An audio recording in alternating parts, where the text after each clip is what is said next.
Handloom saris అనగానే గుర్తుకొచ్చేవి Savitri handlooms. ఇప్పుడు Jubilee hills లో గొప్ప ప్రారంభం. డైవర్షన్ పాలిటిక్స్, అదేవిధంగా ఒక కక్షపూరితంగా వ్యవహరించే రాజకీయాలు ఈరోజు రాష్ట్రంలో జరుగుతూ ఉన్నాయి. పోలీస్ ఆఫీసర్ల పైన కక్ష సాధించేదానికి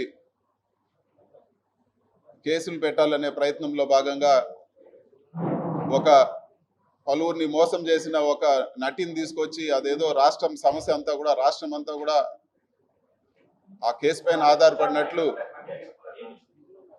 మన రాష్ట్ర ప్రభుత్వం వ్యవహరిస్తూ ఉంది. కానీ వాస్తవంగా వర్షం పడుతుంది, భారీ వర్ష సూచన ఉందని చెప్పే హెచ్చరికలన్నీ కూడా గాలికి వదిలేసి ఈరోజు విజయవాడలో ఇంత ఘోరమైన పరిస్థితి, ఈరోజు ప్రజలందరూ కూడా ఇబ్బంది పడుతూ ఉన్నారంటే ఈ డైవర్షన్ పాలిటిక్స్ పైన పెట్టిన దృష్టి ప్రజల పైన పెట్టలేదని చెప్పి కూడా నేను తెలియజేస్తా ఉన్నాను.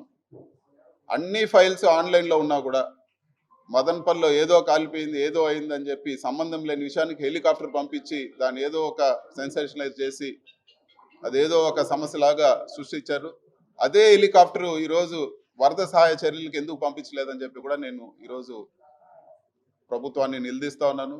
అదేవిధంగా ఈరోజు వాస్తవంగా నిజంగా మహిళలకి ఇబ్బంది జరిగి ఒక ఇంజనీరింగ్ కాలేజీలో స్పై కెమెరాలు పెట్టి అమ్మాయిలందరూ కూడా ఇబ్బంది పడి, చదువుకున్న అమ్మాయిలందరూ కూడా వాళ్ళు ఏ రాజకీయ పార్టీకి సంబంధించిన వాళ్ళు కాదు, మొత్తం అమ్మాయిలందరూ కూడా ధర్నా చేస్తే ఈ విధంగా జరిగింది, మాకు సెక్యూరిటీ లేదు, మాకు ఈ విధంగా అన్యాయం జరిగిందని ధర్నా చేస్తే ఇన్వెస్టిగేషన్ జరుగుతున్నప్పుడే దీంట్లో ఏం లేదు అని చెప్పి సాక్షాత్తు ముఖ్యమంత్రి ఆయన కొడుకు ఇద్దరు కూడా మాట్లాడితే ఇంకా న్యాయం ఎక్కడ జరుగుతుందని చెప్పి కూడా ఈరోజు నేను ప్రశ్నిస్తా ఉన్నాను.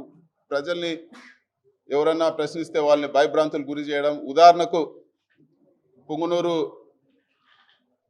మున్సిపల్ చైర్మన్ కానీ కౌన్సిలర్లు కానీ పార్టీ మారకపోతే కేసులు పెడతాము, లేకపోతే మీ పైన గొడవ చేస్తాం, మీ ఇంటికి వచ్చి దౌర్జన్యం చేస్తామని చెప్పి బెదిరించి ఈరోజు పార్టీ మారమని ఒత్తిడి చేసిన పరిస్థితి మా నియోజకవర్గంలోనే పుంగనూరులోనే చూసాం. ఈరోజు అందరూ కూడా ఈరోజు మున్సిపల్ చైర్మన్ కానీ మిగతా కౌన్సిలర్ అందరూ కూడా కానీ ఇవన్నీ కూడా ఖండిస్తూ ఈరోజు ఇక్కడ ప్రెస్ మీట్కి రావడం జరిగింది. ఇలాంటి రాజకీయాలు మానుకొని వాస్తవంగా మీరు ఏదైతే ప్రజలకు హామీలు ఇచ్చారో సూపర్ 6 కానీ ఇంకోటి కానీ వాటిపైన దృష్టి పెట్టాలని చెప్పి కూడా మేము కోరుతా ఉన్నాం. ఈరోజు సూపర్ 6 అనే మాట కూడా ఏ ఒక తెలుగుదేశం ఎమ్మెల్యే కానీ లేకపోతే నాయకుడు కానీ మాట్లాడే పరిస్థితి లేదు. అవి ఎప్పుడు నెరవేరుస్తారో కూడా ఈరోజు తెలియని పరిస్థితి. ఇచ్చిన హామీలన్నీ కూడా గాలికి వదిలేసి ఈరోజు పూర్తిగా కక్ష సాధింపు లేదా డైవర్షన్ పాలిటిక్స్ పైనే ఈరోజు ఈ ప్రభుత్వం నడుస్తోందని చెప్పి కూడా నేను తెలియజేస్తాను. ఇలాంటివన్నీ కూడా ఈ కక్ష సాధింపు చర్యలన్నీ కూడా మానుకోవాలని చెప్పి కూడా నేను కోరుతా ఉన్నాను.